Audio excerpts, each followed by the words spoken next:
My disclosure, as you know, this is sponsored by ProLab, and I'm a consultant for ProLab Orthotics.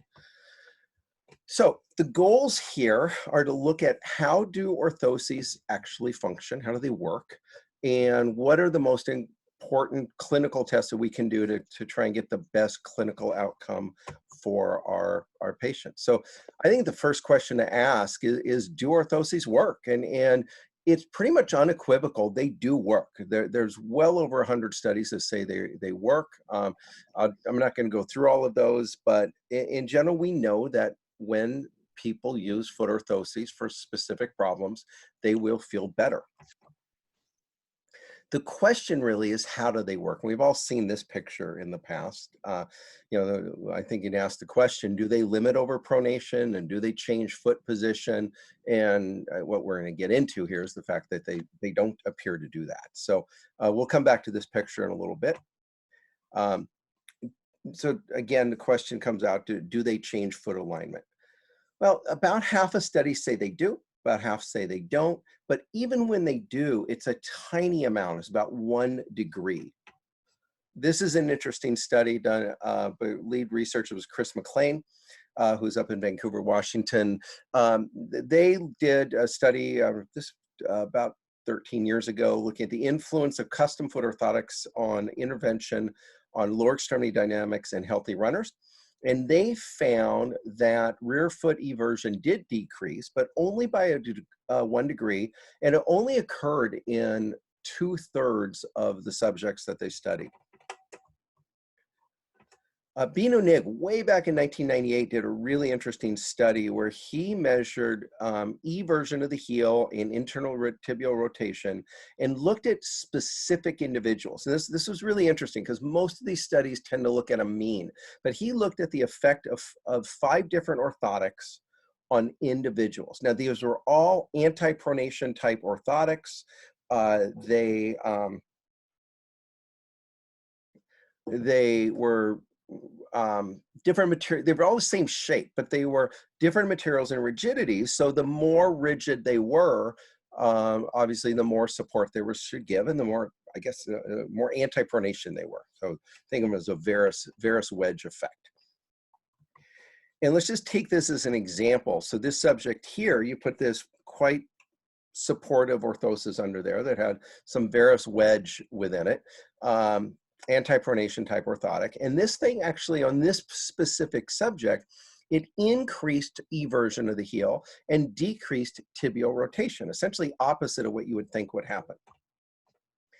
And what they came out with on this is that the orthotic effect is very individual. It's specific to a particular person, and it's not really possible to predict how any orthotic is going to affect the alignment on any particular person's foot. They did note that too many of these studies tend to look at the mean rather than at the effect of the orthotic on individual patients. This study by Gerard Zammit and Craig Payne looked at the relationship between positive clinical outcomes of foot orthotic treatment and changes in rear foot kinematics. So they looked at patients with symptoms, subjects with symptoms. They looked at different types of orthoses. Anybody that doesn't have their, is not muted, would you look down and just make sure you are muted? And if anybody has any questions as we go through this, you can put that into the chat. They looked at a range of foot orthoses. They measured the change in symptoms using a health status questionnaire, and then looked at frontal plane rear foot motion within the foot orthosis. Hey, Pry, you want to get me a Mandarin? I'm going to go ahead and mute you guys myself here. Oh, hang on a second. I want to mute everybody but me. Okay, hope whoever that was got their Mandarin. Anyway, people got better, but there's really no correlation at all between rear foot motion and symptomatic improvement. So do they change alignment? Some say yes, some studies say yes, and some say no, but when they do, it's very minimal. It's subject specific and unpredictable. So they can come out with saying that it's unlikely that orthoses function by changing kinematics. They're not really changing alignment in any predictable way. So we're going to switch gears here just a little bit and look at the relationship between overpronation and injury. And these are a couple of meta-analyses here. And what they both said is that there's very little connection between overpronation and injury. There was the top one just said low association between arch height and lower extremity injury. Second one by Ian Griffiths looked at overpronation. They said that overpronation was the strong risk factor for medial tibial stress syndrome, but even there was limited evidence.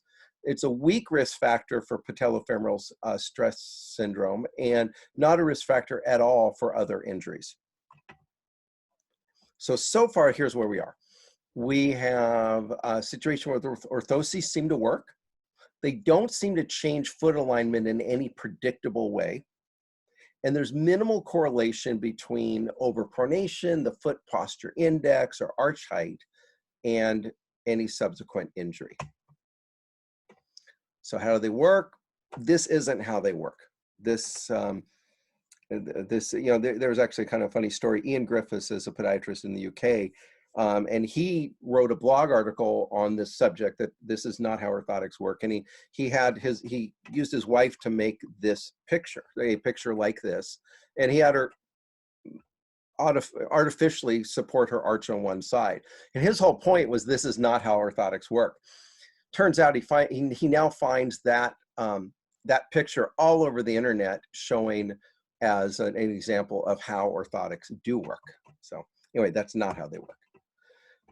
This is an interesting study. Again, this actually going back to that same study by Chris McLean. So again, in part one, they looked at rear foot eversion, decreased only a degree and only about 10 to 15, so about 2/3 of those subjects. But when they looked at the kinetics, and what they looked at here is reduction in ankle inversion moment, that reduced in 14 of 15 subjects. And it varied from 10% to 70%, depending on where they were on this during the gait cycle. And then this really interesting study by Dorsey Williams looking at the effect of inverted orthoses on lower extremity mechanics in runners. So what they did is they took runners with symptoms, either plantar fasciitis, posterior tibial tendonitis, anterior compartment syndrome, or patellofemoral stress syndrome. They gave them a 4-degree root type orthotic. And of those that had no relief, they gave them a Blake inverted orthotic, either 15 or 20, somewhere between 15 and 25 degrees inverted, depending on the patient. They found all those patients able to return to pain-free running. And then they took kinematic and kinetic measurements of those people. Here's their setup here. They did 3D gait analysis looking at rear foot excursion, how far it moved. And then how much it moved, and then the peak eversion, how far it moved at its max. They looked at peak tibial and knee internal rotation. They looked at rear foot inversion peak power, and they used that to estimate muscular demand and the knee abduction moment. So when they looked at the kinematics, there was really no difference at all between these three situations, with no orthosis of a 4-degree inverted orthosis or 25-degree inverted orthosis. But when they looked at the kinetic, and the kinematics was basically eversion excursion, how much that heel moved. But when they looked at the kinetics, where they looked at the eccentric inversion work, basically how hard was the posterior tibialis working eccentrically to support that foot, it was dramatic and predictable that that work decreased as they increased the inversion. So according to this study, how do they work? There don't seem to be any differences in peak rear foot eversion or rear foot eversion excursion, depending on whether it's no orthosis or all the way up to a 25-degree inverted. The peak inversion moment and work was significantly reduced in the inverted orthotic condition, and they noted that suggested a decreased demand on the soft tissue structures that control eversion. And there were significant differences seen in tibial rotation, knee adduction and abduction moment in the inverted orthotic condition. And that suggested that that caused alterations further up the kinetic chain. With their conclusion, the differences in kinetic parameters at the rear foot may result in fewer injuries of the rear foot soft tissue structures when using the inverted orthotic. So to summarize this portion, it's basically that motion and position, such as overpronation, is not painful and does not damage tissues. But it's the forces or loads on those tissues that damage them. And you want to evaluate those forces when you're trying to make decision on an orthotic prescription, rather than look so much at whether that foot happens to be, for example, overpronated. Another way to put that, it's not the fall that kills you, it's the sudden stop at the end. So how do they work? Again, force, not motion, damages tissue. And how orthoses change force is likely much, much more important than how they change alignment. This is kind of an example or an analogy of what we're looking at here. And I got this from a lecture given by Ian Griffiths. So if you think about two kids on a teeter-totter, and you've got this teeter-totter being pushed down into the ground over here with a certain amount of force. One kid's called home for dinner, and now the teeter-totter hasn't moved, but the amount of force has changed substantially. And that's what we're looking at doing with a foot orthosis, is we may not change position, or at least it's not predictable how we change position, but it is predictable how we change forces. So we can use that device with some sort of varus wedge effect, for example, to take tension off the posterior tibialis, even if we're not changing the position of the heel. So the next step is to determine what design features are needed to change the load in a manner that will decrease symptoms on any particular patient. So we're going to talk now about some clinical assessments. So if orthoses work by changing forces and loads and not by changing position or motion, we're going to look at what clinical assessments do we need to perform to determine which orthotic design features to include in our prescriptions. We'd like these assessments to be quick to perform. We'd like them, if possible, be inexpensive. So if we can do a quick exam in the office and not have to use, for example, an F scan to figure this out, that would be a good thing. And we want them to have potential to alter intervention. I think that's a really important question to ask when you are making any sort of decision on writing these prescriptions. I mean, if you're watching them walk up and down the hall, does that really make a difference for you on what prescription you're going to write? So here's what we'll look at. We're going to look at the rear foot. We'll look at how hard do we have to push and where do we have to push. We're going to look at windlass function. Well, there we'll look at force and timing. And we're not going to do this today, but I think another important one, maybe we'll do this on a different day, is ankle joint range of motion. So the first thing I want to talk about is the supination resistance test. And this is, I think, the most important test you can do when you're making a decision on writing orthotic prescriptions. It's not new. It's first described by Kevin Kirby and Don Green back in 1992. For reasons I don't understand completely, it is not well known in the United States. Outside of the US and the Commonwealth countries, I think it is used extensively, and I would assume almost every podiatrist knows what it is and uses it regularly when writing orthotic prescriptions. Essentially, this is a relative test. So you're going to be comparing patient to patient to get an idea of what this is. But it's very simple. You're going to take a couple fingers and you're going to place them under the navicular. And where you place them doesn't have to be exactly under the navicular, but it should be consistent for you, patient to patient. And you're going to raise the arch using your fingers, and you're going to estimate how difficult it is. And again, you're comparing this patient to patient. But you might find that for me, for example, two fingers, it's really, meaning two fingers, it's really easy for me to raise that arch up, right? I take two fingers, put them here under the arch, and that arch raises very easily. For me, that's about 60 newtons of force. But if I have to use 4 fingers on one hand and 2 fingers on the other hand to lift that arch up, that's really tough. That's about 300 newtons of force. Now, your finger, you may be weaker or stronger than I am, and so that the actual forces may be different for you, but again, you can see where this is going to be a relative test patient to patient. And you're going to find, we'll talk about this in a moment, there's not the correlation you would think there would be between how flat the foot is and how difficult it is to raise that arch. This is another way you can accomplish the same thing. is to use this little device called a Keystone. You can buy this from a orthotic lab in Australia called Interpod. It's almost like a little luggage weighing device. You place it against this blue thing against the lateral foot, get that strap under the arch, and you're going to pull up and just to get the arch just off the ground. And then on top there, it gives you a measurement of how many pounds of force it's taking to raise that arch up. I have one of these. It's about $100. I don't use it that often. I did it when I first started doing the supination resistance test. I used this quite a bit. And I still use it on people who are really, really, really tough to raise up because I have more leverage with it.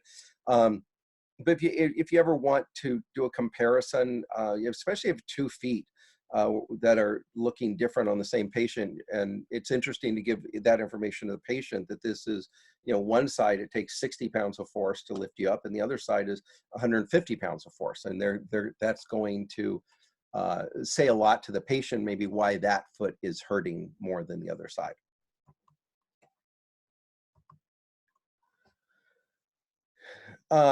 This contraption here was developed by Craig Payne and his group at La Trobe University in Australia. And basically it's kind of like that Keystone device, just more sophisticated. Measures in newtons how much force it takes to raise the arch. And in a couple studies published in 2002, 2003, they found that they were looking at what makes it more difficult to raise that arch. They found, first of all, there was very little relationship between foot posture and the difficulty to supinate. So there was about a 12% correlation between foot posture index and the ability to raise that arch. And arch height only had about a 7% relationship. So again, you start doing this test and it's really quite surprising. Those people you see they have a very flat foot, you think it's going to be terribly difficult to raise that arch. They may be very easy, and other people with a fairly normal looking arch, it's really tough. Craig found that weight was had a pretty high correlation, about 27%, but the one that had the highest correlation was the subtalar joint axis, and we'll come back to that in a few minutes, at least in this study. Ian Griffiths in the UK did a similar study. Now his unit's a little bit different. His unit also measures in newtons of force, but he has 2 little fingers, metal fingers that go out under here. Maybe that replicates more of the supination resistance test that you are doing in your office. They found no relationship between foot posture and difficulty to supinate the foot. And they found weight was only about 12%. They didn't, as far as I read in this, they didn't look at any other determinants. And then an unpublished study by Craig Payne, they looked at the relationship between supination resistance test and pathology. So he had a control group, and then he looked at those with posterior tibial tendon dysfunction, at peroneal tendonitis, and those with recurrent ankle sprains. And this is what they found. The control group average was about 138 newtons of force to get that arch to start to raise. Posterior tibial tendon dysfunction, 328 newtons. Not surprising, but that's a lot. I mean, you can think about how much force the posterior tibial tendon must be trying to go through, if it functions at all, obviously, to raise that arch. On the other end of the spectrum, where ankle instability and peroneal tendonitis, it only took ankle instability, those patients, 83 newtons. Now, it's a bit of a chicken and the egg. Do they have ankle instability because it's easy for them to supinate? It's too easy. They step on a rock and then they turn their ankle. Or do they have, has the injury itself led to this? But regardless, these are patients that are, it doesn't take much to supinate them, to over supinate them. So if supination resistance is high, you want to think about, when you're starting to design these orthotic devices, you want to think about what tissues might be affected. And basically, you're going to increase load on the supinator. So it might be the posterior tibialis, the soleus, the plantar fascia helps in supinating, so plantar fascia tension. Other things, it's going to be more difficult to institute the windlass mechanism, so you might see midfoot collapse with a dorsal compression type of pain in the midfoot. Might be misfunction of the be harder for the reverse windlass to function, so that can increase metatarsal head pressure. External rotators at the hip may have a more difficult time. So those are the patients that, because there's much more evidence that the external rotators have a role in patellofemoral stress syndrome than does the foot. But we do know some people with patellofemoral stress syndrome do get better with foot orthoses, and these might be those patients that happens in. Possibly increased bending strain in the mediotibial leading to medial tibia, leading to medial tibial stress syndrome. Now, so then you think about what design features might you use if supination resistance is high. So one, you can do a deep heel cup, at least on the medial side. It's going to be more important medial than lateral. You might use increased rigidity, and then some sort of varus wedge. It doesn't matter which one, but something to add a varus wedge to the heel cup, so you're putting more force medial to the subtalar joint axis. So that might be the medial heel skive, which I think is probably the easiest device to use. Blake inverted also works very well, but much more involved and much more expensive to produce. Something that's not used in the United States is a Mosey device. It stands for medial oblique shell inclination. You basically inclinate the shell medial to the subtalar joint axis. I've never seen this device in real life. I don't know a lab in the US that does it, but they're used fairly commonly in Australia and New Zealand. And then another device used in Commonwealth countries called the DC wedge. Now, if supination resistance is low, the tissues might be affected, might be the peroneal tendons, the lateral ankle ligaments, and even just the lateral foot, as these people are going to lateralize more. Now, here, orthotic design features might be a deep heel cup laterally, a lateral heel skive, valgus wedge. You can decrease the rigidity medially. Sometimes I'll take, if I have I may take the orthosis and grind it thinner in the mid arch to increase the medial flexibility, or I might use a cuboid pad to help push them more medial. You can also use increased medial arch, but basically a lower medial arch on that orthosis. And just want to mention this because this just came out last July, a study on the relationship between supination resistance and the kinetics and kinematics of the foot and ankle during gait. And what they found in this is published in Gait and Posture is that lower supination resistance is associated with greater midfoot power generation. So the next question, we just look at how much force should be applied. Now we want to look at where that force should be applied is, and again, going back to Craig Payne's study, is the greatest relationship there is with the subtalar joint axis position. This was first described by Kevin Kirby, late 80s, in his articles on rotational equilibrium around the subtalar joint axis. I'm sure most of you are fairly familiar with this. Here's a more neutral axis on the left, a medially deviated axis on the right, and a on the middle, and a laterally deviated axis on the right. The idea here is that as that axis moves medial, you have less lever arm distance on the medial side of the axis, so a less of a supinatory torque and a greater pronatory torque. So we also have a much smaller area where we can apply force to try and apply a supinatory torque around that axis. Now, commonly, and when Kevin first wrote these articles, he talked about that basically that more pronated or flatter foot that might have the more medially deviated axis. But it's probably, what you're seeing now, it seems to be, you'll find that axis more medially deviated, not just in those feet that are flatter. A lot of that position has to do with just the position of the subtalar joint facets. And, you know, just like we all have different ears and different noses, we all have different shaped subtalar joint facets. And you may have a foot that is not necessarily very flat and still have a medially deviated axis. And you can map out that axis. I'll come to that in a second. But basically, when you're looking at writing a prescription for these orthoses, if you're trying to apply a supinatory torque, you want to apply that medial to the subtalar joint axis. On this foot, that's pretty easy, but on this foot, that's a fairly small area. And you can map out the axis. You hold the foot in a near neutral position, start moving your thumb medial to lateral across the foot. When you're on the medial side of the axis, foot's going to supinate. When you're lateral side of the axis, foot will pronate. Somewhere in the middle, it won't move. Draw an X there, starting at the heel. Move your way to the forefoot, and you can map out the location of that axis. Here's a patient of mine with two very different axes and not a particularly flat foot.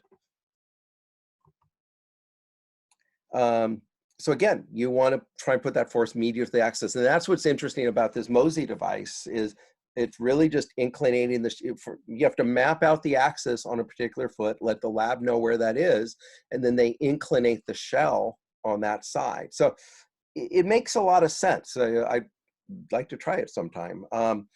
But anyway, so think about that when you're writing these prescriptions, making sure your lab is putting that force, not only how much, if you're doing a medial skive, for example, the greater the supination resistance, the greater the amount of medial heel skive you want to do. And you want to make sure that that force is being applied medial to that subtalar joint axis. So you want to make sure, for example, the heel cup is deep enough on the medial side here. Next thing we'll look at is windlass function. You're going to do the Huppin maneuver in the UK and Commonwealth countries tends to be called Jack's test. We understand it is one of these guys, Huppin or Jack, did the initial study and presented it first at a lecture, and then the other person published it first. So here we'll look at the amount of force, but we'll also look at the timing.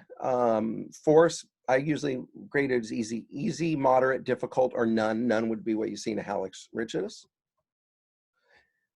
Now, and again, this is another study by Craig Payne.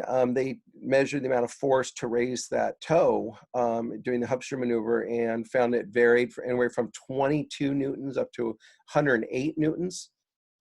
Now, if it's easy, it would indicate the windlass is likely going to be more efficient. It's going to be easier for the heel to come off the ground. And theoretically, if it's difficult, the windlass is less efficient. It's going to take a lot more force to bring it off the ground. You may see some midfoot collapse because of that. And you may think, and you want to look also, do you need to do more work at the rear foot to decrease? If the supination resistance is high, you want to be helping that windlass by going back to the rear foot here too. Now, orthotic design features to reduce force. First of all, if you have a high supination resistance test, go back to the rear foot and try and use whatever design features you need to decrease that difficulty. And then you want to elevate the lateral forefoot. You might use a reverse Morton's or a forefoot valgus extension. You can plantar flex the first ray while you're taking the image or cast of the foot. You can use a first ray cutout. Sometimes you can, I'll increase the flex under the distal first ray just by thinning the orthotic, or if it's a 3D printed orthotic, you could prescribe it to be more flexible distal medial. Some of this comes from Cogler's studies on the effect of wedging. This is looked at the plantar fascial strain, but I think it's probably a good indication of a windlass function here. But most of you are probably familiar with this, but what he did is he loaded cadaver legs into this type of unit, and then he put wedges under the forefoot and the rear foot, and these wedges were both medial and lateral, so valgus and varus. And essentially what comes out is that the valgus wedges dramatically decrease tension on the fascia. Varus forefoot wedges increase tension. The rear foot wedges didn't really make much difference. But the key here is that these forefoot lateral wedges decrease tension on the plantar fascia. The other thing you might want to look at is timing. You got these people, you think about someone with the bunion where you go to do the Huppin maneuver, and you get that foot up to 20 degrees before the arch starts to raise. So we would call that a delayed Huppin versus a normal Huppin. The arch starts to raise as soon as you raise the big toe. If this is the case, you need to do one of two things. You need to basically preload. You need to help that, you need to start the Hubster maneuver ahead of time. And you do that either by raising the heel with a heel lift, or you can raise the toe with what's commonly called the Cluffy wedge, named after a podiatrist named Jim Clough, who practices in Montana. Is basically something under the hallux. You're raising, particularly under the proximal phalanx, you're preloading that, and it works well. I use this as I'll sometimes just throw a piece of felt under the hallux to raise it up if I see that there's delayed timing. The thing they have to be careful of here is this thing takes up room inside the shoe. So the summary here is that orthotic therapy is not about changing motion or position. It's not about prefab or custom, although, if I was somebody with a low supination resistance, I'm more likely to think I can probably handle that problem with a prefabricated orthotic. It's not about weight bearing or semi-weight bearing, and it's not about plaster versus scanning. It's just about reducing forces where they're causing pain or damage. I'd also say this is only the briefest introduction to modern orthotic therapy. It ignores a lot. There's probably a neuromotor effect that's taking place. That might help to explain why some people, you put a varus wedge on them and the heel everts, right? I mean, the proneals are going, what the hell is this? And they start to evert to stop that person from over supinating, for example. And then I say it's time to learn more. What I'm talking about there is next Thursday, I'm going to do the second part of this, and that's going to be what we call the home biomechanics fellowship, the online biomechanics orthotic therapy fellowship. There is a tremendous amount of amazing information out on the internet on how to help us learn modern biomechanical theory and evidence. There's a number of really well done courses out there. I've taken them all. Some are exceptional, some are, I think, a waste of money. And I'm going to go through what's out there. So if you do have an interest in bringing your knowledge and skills up to essentially what is done in countries other than the United States. I mean, podiatrists in Australia, New Zealand, UK, South Africa, and the other Commonwealth countries, they're in general much more sophisticated than we are at orthotic therapy. And they tend to really pay attention to what evidence is out there. But we're in a golden era of information and the ability to learn this. Although it's not necessarily happening in the schools or the residencies, that information is out there. So next week, I'm going to do a fairly short talk. It'll probably be no more than 20, 30 minutes on how to learn this yourself. So it's really very, very good information. Thank you. I'm going to see if there's any questions here in a second. If you need to contact